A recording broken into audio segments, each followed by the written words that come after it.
I'm Bob and I like to make stuff. We've outgrown this Lego table, so it's time for an upgrade.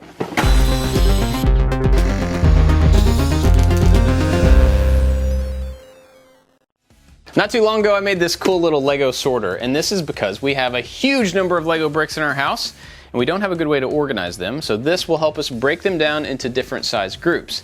And if you look here, you see just some of the bricks that we have in our house to deal with. Now, several years ago, I made this cool little Lego table for my young kids, and it worked great. It's just a big bin to dump them all in. But now we have a lot more bricks, and my kids are far larger than they used to be, so this is just too short. So today we're gonna make a whole new table, and this new table is gonna make it easier to organize the bricks in these cool containers.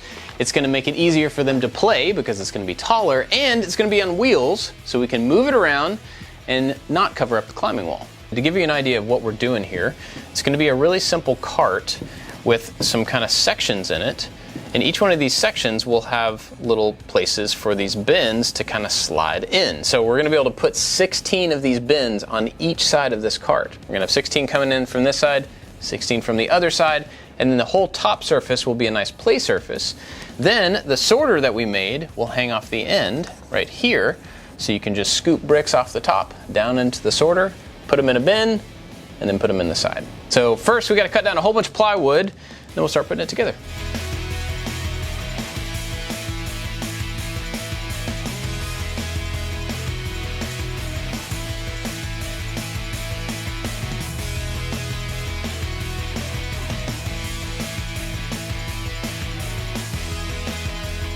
So far I've only cut these upright pieces, and that's because even though I have a fusion model, I want to make sure that I've got the measurements correct in the real world. I want to hold up those containers to this piece and make sure that I've got the gap measured, and then I'll add that up across the way. I just want to do it in the real world to double check my model.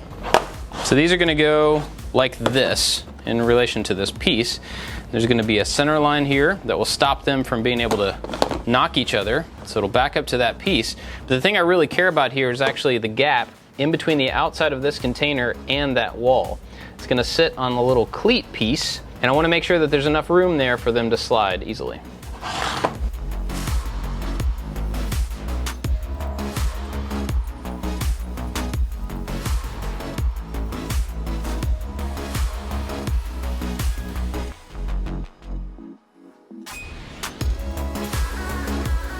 To give you a better idea of what we're doing here, I've got the grid laid out, and that represents where each one of these containers is going to fit.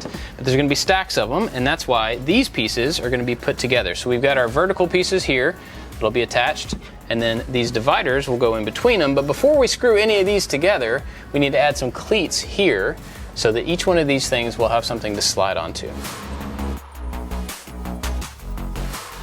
I spent quite a while this morning actually making these little rails for the containers to slide onto, and this is a really simple 1/2 inch by 1/2 inch piece with a bevel on the end of it, and I started with some 3/4 inch stock. I'm using hardwood because it's going to last a long time, and I've got a lot of scraps this size, but you could use absolutely anything. I had to make 64 of these individual pieces, which means a huge amount of running pieces through the table saw. And when you're doing something like that over and over and over, you can kind of lose track of what you're doing very easily and get hurt. So if you do a repetitive action like this, be sure to be really attentive to what you're doing. Be careful. Now I'm going to use the disc grinder, or grinder? Disc grinder? Sander? Grind disker. Now I'm going to use the disc sander to add a little bevel to the end of these, and this probably isn't necessary, but it will help as you push these things in to have it not hit a flat surface, help it kind of guide it into the track.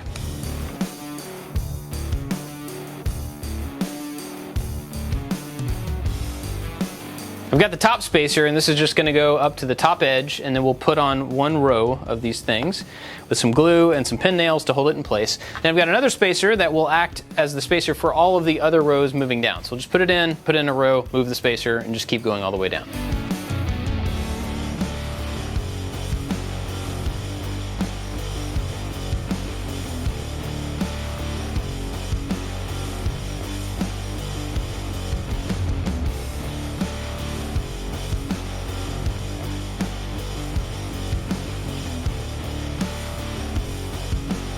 finally got all these done, and the next step is to take these dividers and actually attach them right there in between each one of these pieces. Easiest way to do that is to use some pocket holes. We're just going to go in right here and attach this to this. Once we get all the pieces locked together, we'll lay the bottom plate on it and drive screws through that bottom into all these different things, and that's going to lock it together really tightly.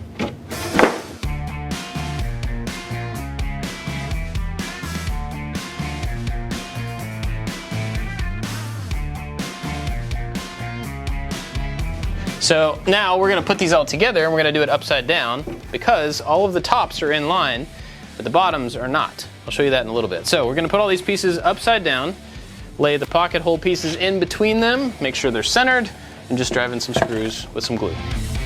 This video is sponsored by KiwiCo, which is fantastic because KiwiCo makes really awesome hands-on projects that come in a box in the mail. Now in this box, they have fantastic instructions, an educational magazine that has more about the theme of the box, and everything you need to make the project. The crates come in 8 different varieties for all ages. They cover all different themes, and every month you're going to get a different topic. Of course, you can get a single crate if you want to, but the monthly subscription is the way to go because kids get exposed to problem solving of all different types every month. And a kid learning to solve problems at a young age will really empower them to solve bigger problems later in their life. I've got 4 kids with very different interests, and they've been getting these boxes for a long time. And the cool thing about the crates is that they focus on science, technology, engineering, art, and math, and so there is absolutely something for every different kid in my family. So whether you've got kids of your own or you know somebody that needs a gift this holiday season, you can get 50% off the first month of any crate by going to kiwico.com/ILTMS50. Also, I wanted to mention that these get shipped out to over 40 countries. Again, that's kiwico.com/ILTMS50 to get 50% off the first month of any crate. Got the bottom cut, and this is going to go on here, recessed down inside this. But before I cover that up, I want to show you these pieces also need to be at 90 degrees to the center line. They need to be spaced correctly on the outside. So I've cut yet another spacer, and this is going to end up going in between these to force them into their position. Once I get this bottom section on here and glued in place, I can drive in some screws on these outer points to hold them perpendicular to that center line. So this will be put in there, it's just going to be harder to see later on.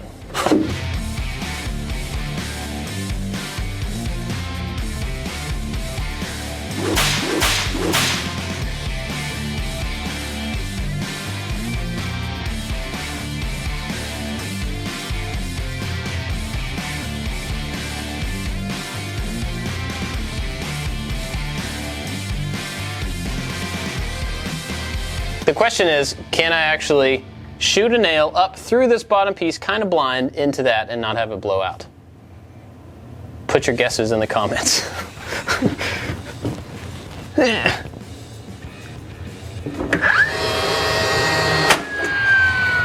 Nailed it.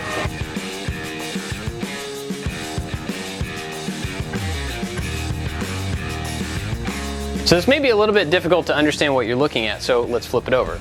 The whole thing is actually going to sit like this. This is the bottom, and I just put on a little toe kick piece, and that is to hide this caster, which is going to be mounted on this bottom side like that, and so part of it will stick out, but it's not going to be completely exposed, sticking out underneath the whole thing. All right, let me get these things screwed on, and then we'll flip it over.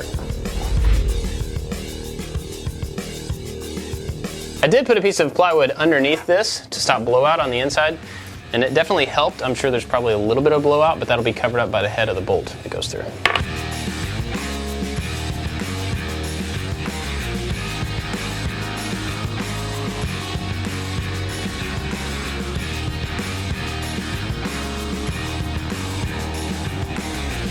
So now you can get a better idea of what this thing's going to look like and do. We still have the top, obviously, but these little cleats right here, I'm going to hold those and they're going to slide on. And you may be thinking to yourself, Bob, there's nothing about this that is specific to Lego. And you're right. You could use this for whatever you wanted to. We are going to have some plans available, so you can turn it into a craft table or a electronic storage table or a junk storage table, whatever you want to do with it, but it's going to be a whole lot of storage with a nice tabletop, and it's going to be on wheels.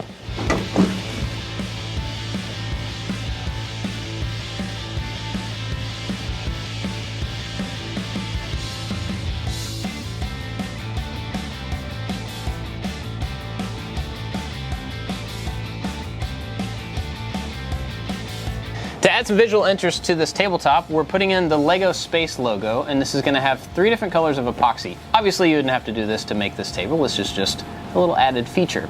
We've used the CNC to cut in one of the sections, and this is 2 different colors. So we're going to fill those with red and yellow, and then after that cures, we're going to come back with the CNC and cut a stroke around all those pieces so that we can fill that with white. And this is a little tip that we got from Derek from Malden. Hey, Derek. Where you can pour a color and then cut right up next to it to add another color, and then you don't end up with any gap in between those pieces. So before we put in that white border, we've got to seal this up to make sure that the air bubbles aren't going to come out of that. We're just going to do that with some polyurethane.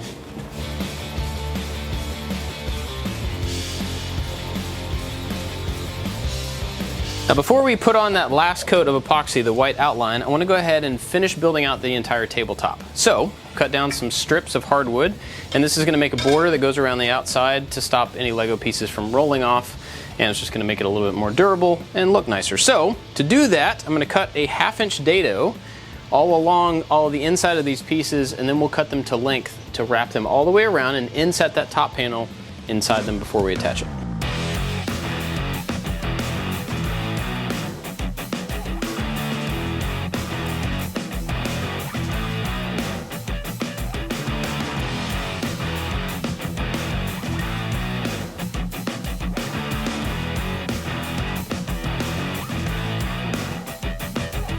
So I figured something kind of strange after I started putting these pieces on. They were all a little bit too long, and that's because of how I was measuring from the corners across the miters, but these pieces were inset on the dado. So what I've ended up doing is I got one of them cut, and then I put it on, and then I fit the next piece up to it, and then came to the other end.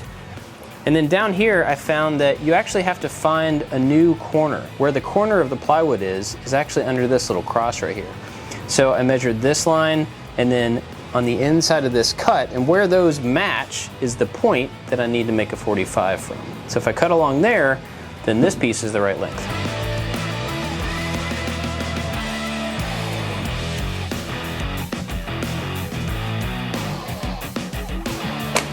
Now that I've got all those pieces cut and fit, I need to attach them around the outside. So I'm going to fill those dados with glue them on, and then I'm also going to put a brad through one corner into the other all the way around just to hold those miters really nice and tight while the glue sets. Once I've got those in place, then we can actually fill the final piece of epoxy, and then once that cures, we'll attach the top.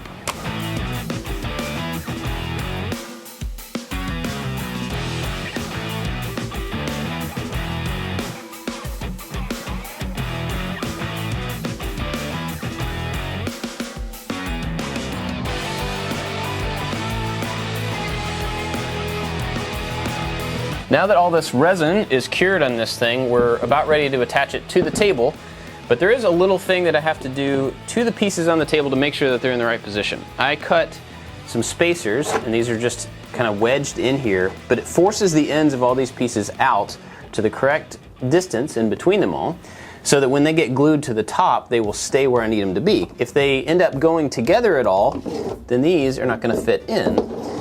We don't want that. So we've got spacers in between all these pieces. I've got a couple of pocket holes in here that I can drive up screws into the top to hold it down.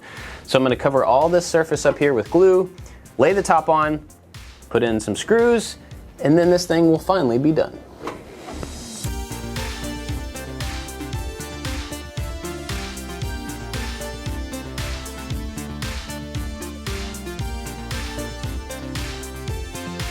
With the tabletop on, this thing is pretty much done. You could use it as it is, but we're gonna add this Lego sorter to the side of it. We made this in a previous video, and this is gonna be mounted right here with a French cleat. So that means we need to notch out this top little edge so that we can scoop pieces off down into this so that they can get sorted correctly.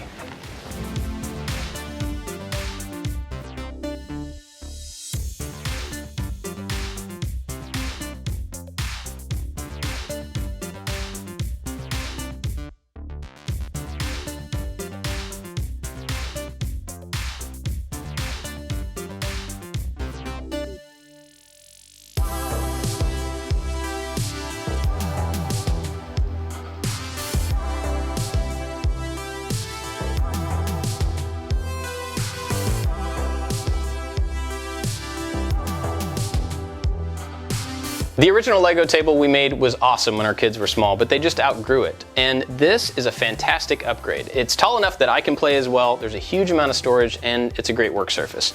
Now obviously you could use this for absolutely anything. Whatever you have to store or organize in your house, it would be a great solution for you as well. And if you want to build one, we're going to have some plans available on the website, as well as the old Lego table, so you can go to shop.ILikeToMakeStuff.com and check those out. We've also got tons of other types of projects that you may want to check out, and if you're not subscribed, be sure to do that as well. That's it for this one. Thanks for watching.